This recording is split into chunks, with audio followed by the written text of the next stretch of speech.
guys, this is review 3. I actually clicked off before I needed to on 2, so I'm going to finish up with that. I was on the hepatitis exposure, HIV exposure. Anytime you have a patient that is in that situation of, we're trying to do a procedure with them, we need to talk to them, let them know what's going on. It's a proven fact. If they know what's happening or what's going on, even if they can't see it, they become less anxious.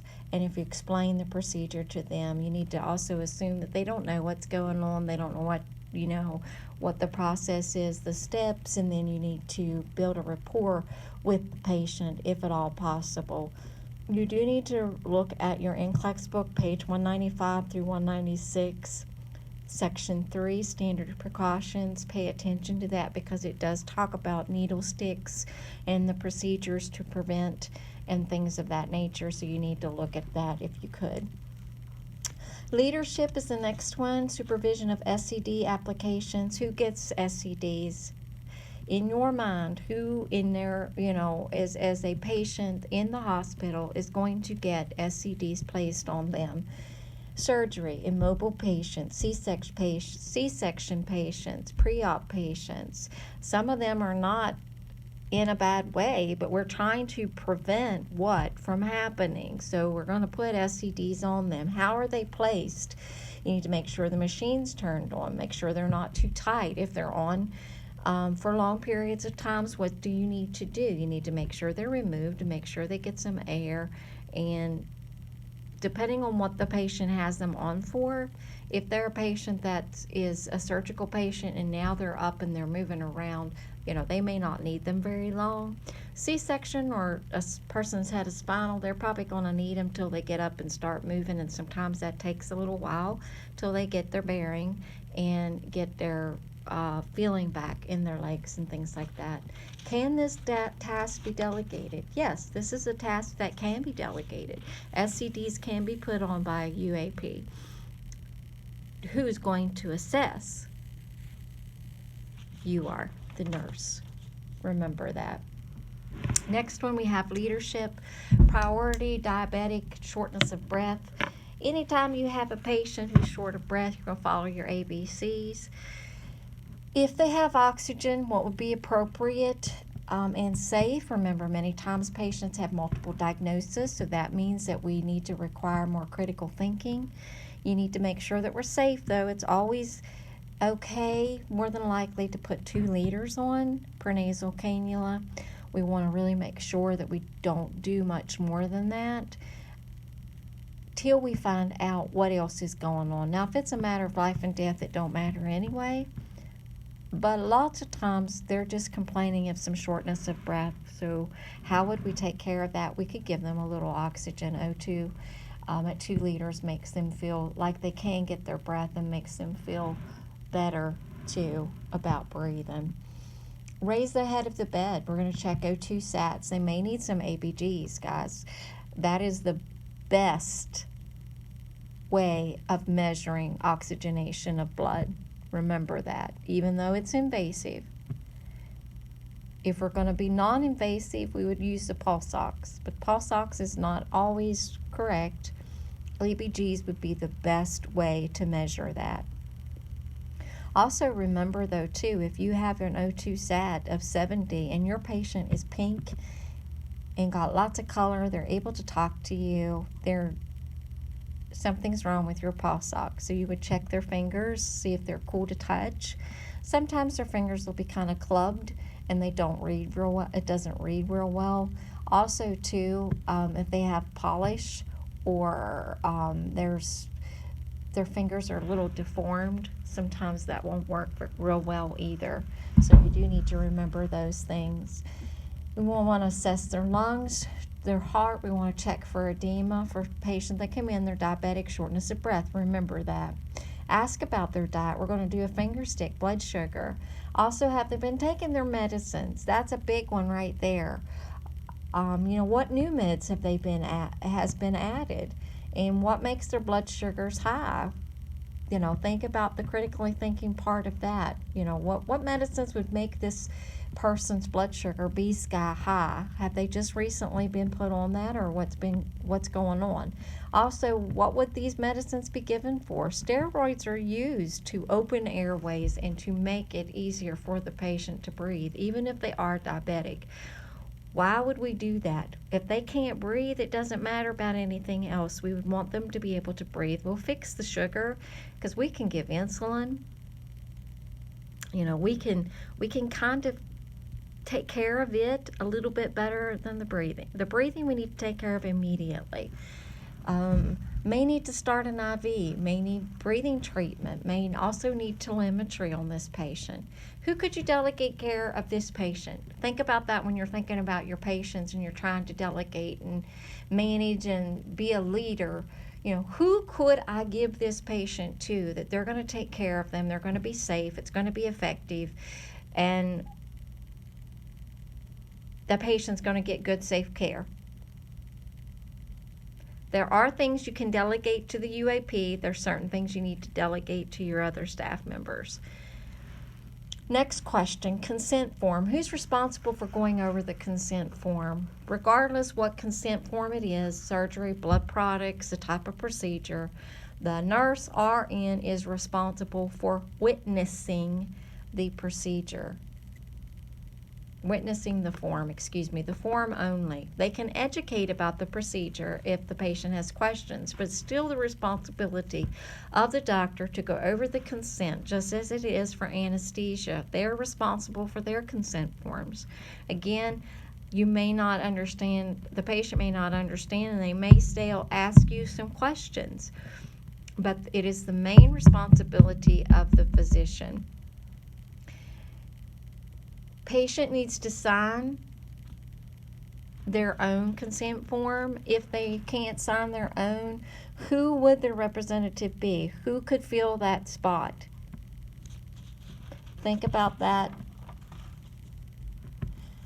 Next, we have skill, safety, chronic kidney disease assignment. What could we assign to the UAP for this patient? They have a chronic kidney disease. Eyes and nose, yes. Diet, sure. Help them eat and things like that, yes. Vital signs, probably. Again, it's not something that's acute. It's a chronic kidney disease. If this patient is stable, then it should be fine. Maintain overall health. The UAP can do what for this patient? The assessment, teaching and education, administering medications, and documentation need to be the RN. Other than documenting vital signs, percentage of intake, eyes and nose, daily weights could be something that we would delegate to UAP. Again, documenting vital signs. Just sometimes when UAPs document vital signs, they don't understand the theory behind this is off. This is not what it should be. And sometimes they don't always tell the nurse, so the nurse may not be aware that that was what was going on. But if you have a good rapport with your UAP, they usually will be a lifesaver for you, and you want to make sure that you get them on your side. Next, we have leadership, influenza transmission. Again, what is standard precautions? We use standard precautions on all patients. We're going to wash hands often. We're going to wear our PPE, our personal protective equipment. We're going to limit contact for visitors and for staff. Possibly we may use throwaway containers if needed. We're going to wash linens, and they may be depending on what's going on, they may not be linens that's mixed with other stuff. Limit activities to protect patient and staff. Try to do all medications and assessment at the same time so you're not putting yourself at risk 50 times a day versus maybe 10 times a day. In the same way with your UAPs, if they're going in to do their AM care, make their beds, do all that at the same time while they're in there, if at all possible, so they're not going from room to room too. So we want to make sure we do that. Next, IV pump reception safety leadership. We want to make sure our IV site is assessed, measure the right dose, patient time, route, check patient allergies. Again, once infusing, you're going to check the site for signs and symptoms of infection, signs and symptoms of infiltration, signs and symptoms of phlebitis. If we see any of that, what are we going to do? We're going to stop the Rocephin. We're on the infusion. We're also going to pay attention to, if we see that saline lock, you want to make sure that you have another one in place because they probably still need IV therapy. Next, we have basic nursing skills, safety, prescription priority. Again, we're going to look about our ABCs. If someone's in distress, we're going to need attention stat. If someone's in pain, they may need attention stat. Breathing difficulties, chest pain require immediate attention. Need to check if standing orders are written or provided. If not, then we need to go by protocol. Sometimes, depending on department, you may be given some leeway about some things. If you're in the ER and something happens, sometimes there's not always a doctor available. Hopefully you have ACLS, and that gives you a little bit of leeway as far as maybe I can go ahead and do this stuff and I'm going to be all right. Who can take an order? Who can write an order in the hospital? Does it also need to be signed by a doctor? And again, for some orders may need to be clarified by the pharmacy or by a doctor, depending. Next, we have teaching leadership, assign an RN. Who can be delegated and by, to who? Need to be at the same level or what your state's Board of Nursing mandates. Most teaching needs need to be done by an RN. When talking about medications, dressing changes, discharge, teaching, and instruction for further documentation. Remember again your scope of practice. Remember your LPN scope of practice. Remember your UAP scope of practice. Remember respiratory therapy. Pretty much what's their scope of practice in certain situations.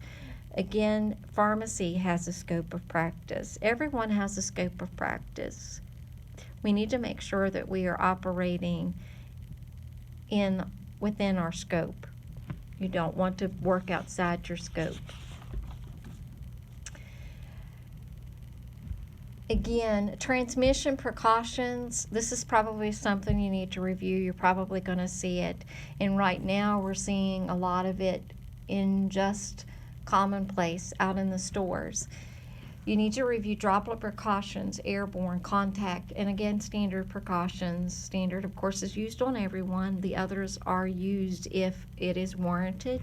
But again, page 196, 197 in your NCLEX book is a wealth of information for you. You also need to remember about donning and doffing personal protective equipment, what you put on, how you put on, what goes on first, and then when you take it off, what comes off first. Remember those things. Next, we have skills, nutrition, leadership, multidisciplinary meeting. If you had a meeting about nutrition for a patient at the hospital, you would expect to be, who would you expect to be at that meeting? Obviously dietary. Obviously probably your physician. You would expect possibly OT / maybe PT, I'm not sure, but OT definitely, because they do a lot of swallowing tests and they do help learn about activities of daily living, and that would be fixing meals for yourself and feeding yourself. Nursing, respiratory therapy would be a big one, because what's going to happen if this person gets to where they can't swallow well? They are at risk for what? A risk for aspiration pneumonia. So speech therapy, that might be something that we need to have at the meeting also. When feeding someone, who's this task assigned to? Lots of times it's assigned to a UAP with knowledge of knowing I feel when enough is enough, if a patient is very, very bad with swallowing and a really high risk for aspiration pneumonia, there are things that we may need to do. Depends on what's allowed to eat and if they're swallowing. If they're on precautions, then you have to adhere to them. Also, such as head of bed being elevated, leave head of bed elevated after they eat. How long are we going to leave it elevated? There should be a time frame there. Make sure if needs certain things that they're available for this patient. So those are some things that you would want to make sure that we knew about. Next, we have hypoxia and confusion. All patients need to have their level of consciousness checked. If there's a change, we would need to make sure that we documented it and that it may be a change that we need to do something about. It may be a change that we don't need to do something about. It just depends. Check vital signs along with O2 sats. If on O2 or supposed to be, are they actually wearing it or are they not? Are they in pain? What's causing the confusion? When did it start? Start assessing. You got to ask a lot of questions. Sometimes you don't get the right answers, but you still have to ask a lot of questions. We're almost like a reporter, an investigative reporter. You need to investigate further. You need to ask a lot of questions, so hopefully that you can get the story straight. What can cause confusion? In the elderly, UTIs big time. Infection. Decreased O2 can cause confusion. Pain can cause confusion. Neurologic conditions such as tumors or bleeds. If we had those, any type of hypoxia and confusion, we would expect what? What types of labs would we expect to be done? We would probably do a blood gas. We would probably do a CBC. Why would we do a CBC? If someone is anemic, could that make them confused? We would also want to probably do a chemistry to check electrolytes. If person's electrolytes are off kilter, they very well could be confused. Sodium and chloride and potassium all play a big role in that. Also for neurological conditions such as tumors or bleeds, how would we know that? Well, we could do some coags, see what our bleeding time is, and do a CPC. We also possibly would do a CT of the head. Next is risk of infection, POC, plan of care. What are signs and symptoms of infection? What teaching is going to be involved? This is fundamentals, guys, at the very beginning. What types of things do we have the patients to be watching for or paying attention to? Check vital signs often. Check incision area often. Look for changes. We're going to assess pain, assess level of consciousness, report, and document as needed. Basic nursing skills, safety, we're going to assess priorities. ABCs, priority question, who would you see first? In any situation, who's in distress? If no one's in distress, then you're going to go to your other factors. Is there a change in the condition? Is there a change in level of consciousness? Has there been a change in vital signs? Is there now that patient's in pain or discomfort? Did this person just have surgery? Are they a new admit? Are they having chest pain? Is it someone with lots and lots of medical conditions? If it's a child, did they just have surgery? Did they just start a medication? Is there a blood product or procedure that's being done that would warrant that I might need to assess and make this patient a priority? Children sometimes will be a priority just because they're a child and they can be, their condition and their status can change really quickly. I wrote here, assess, assess, assess. If we have, next question, a paracentesis. Again, what is a paracentesis? If you don't remember, you need to look it up, but post-paracentesis, is that, what could we delegate to the UAP? How invasive is this procedure? What would be some things that we would need to watch for and what would be some things that we would want to prevent from happening? And with that, how would we prevent things from happening? Well, we would use standard precautions. We would check vital signs, check for breathing issues, check for signs and symptoms of infection. Again, assess.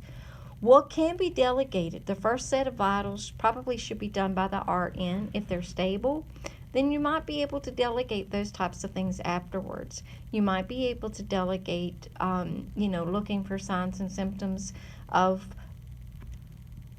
a fever.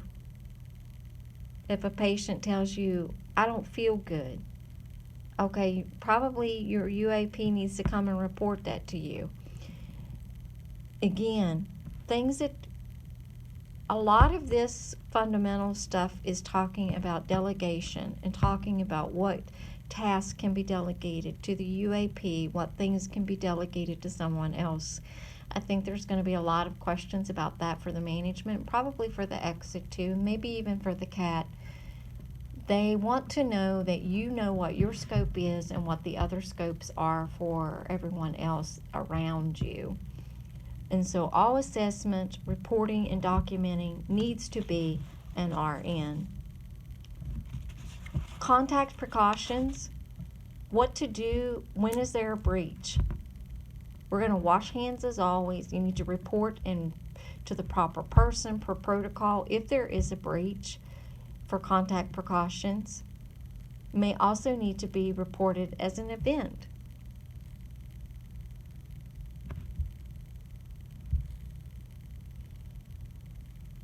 Fire evacuation and leadership. Remember your RACE and remember PASS, your acronyms for some of your stuff for fires. Need to make sure you follow protocol. If you're able to spray with extinguisher, then aim again and spray. You'd want to evacuate and get those to safety. Contain and shut the doors. Can use log roll to get those out of bed and pull and drag to safety. Stay away from elevators and stairs if at all possible. Review evacuation plan, and where would this be? It should be in your manuals.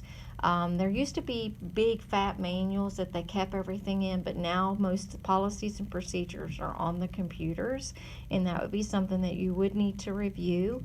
Usually you have continuing education that talks about fire evacuation and what do we do in event of a fire. So that's something that you will probably be required to work on every year anyway. And 192 through 193 in your NCLEX book talks about fire evacuation and leadership. Someone's going to be got to be the leader. Someone's going to be the one that has to take care of everything, and you may be that one. So we want to make sure that we look at that. Whistleblowing, professionalism. You're to be protected if something is wrong and you bring it to the one in charge's attention. That's what whistleblowing is. Whistleblowing is you're going to tell, but you are protected because you did tell. If it shows up that something was reported and it's not even true, it was misconstrued, will you be in trouble? You're supposed to be protected. And a lot of things are supposed to be reported anonymously. So it's not supposed to be linked back to a particular person. Do I really know if that happens? I don't really honestly know, but according to the books, that's how it's supposed to be. So we're going to go by that because in NCLEX land, it's always right. Some may not like it, but you may need to be the spark that gets things done. Some things need to be reported. Some things need to change. Sometimes things, it's been that way too long. It needs to be fixed. Okay? Leadership confrontation. What do you do if you see something done wrong? Again, you can report it anonymously, or you can confront him and you can report it. Make sure document depending on your situation. You may need someone with you. You always need to cover yourself because in a legal situation, if it's just you and someone else, it depends on how good your lawyer is, probably. So we want to, make sure that we document well. Leadership increased PT/PTT. What does that mean?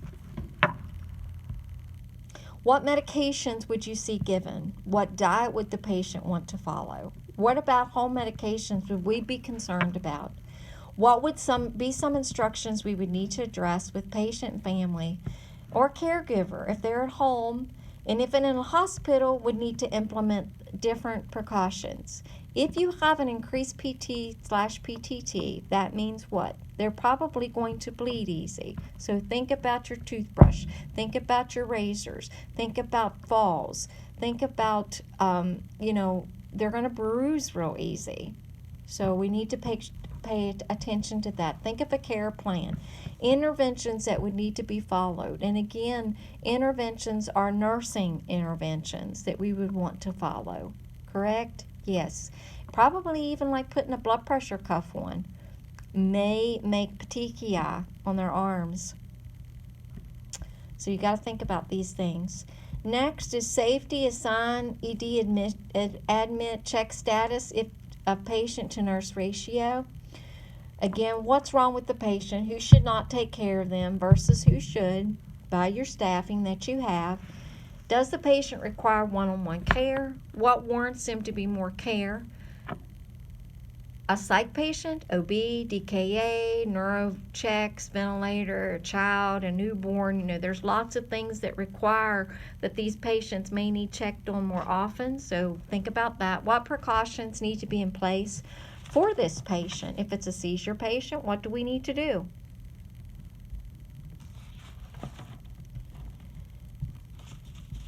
Next, we have hepatitis A, unit staff. What precautions need to be taken? You're going to treat the same as all patients. We're going to use standard precautions. We use standard precautions on everyone. We're going to watch and prevent needle sticks. We're going to check meds to see if they're needed, make condition worse or not. Certain staff should not be exposed. Who shouldn't be exposed?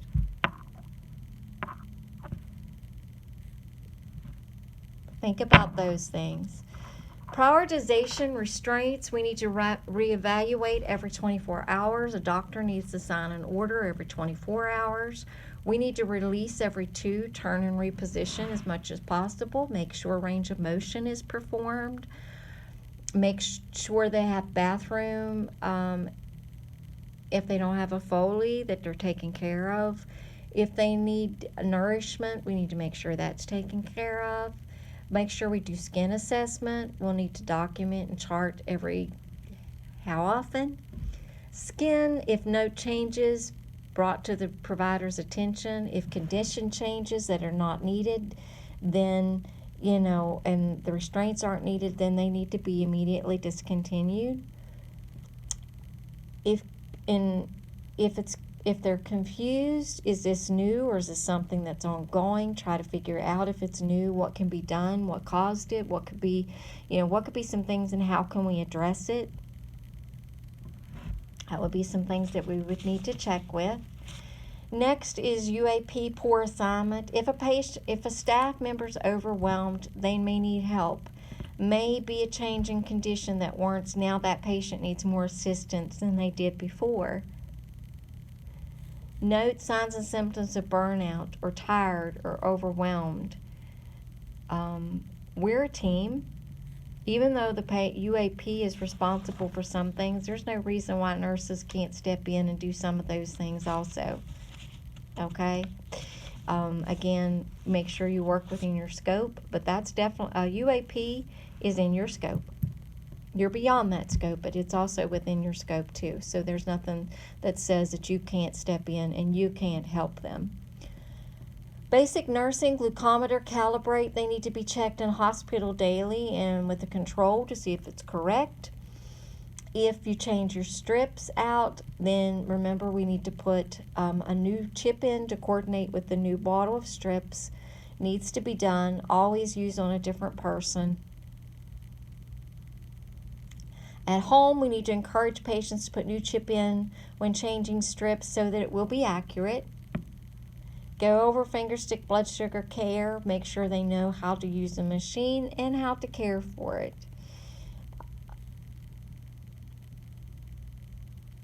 Next, nephrostomy tube irrigation. Where would a nephrostomy tube be? How would you irrigate it? Remember, what you put in should have the same amount for return.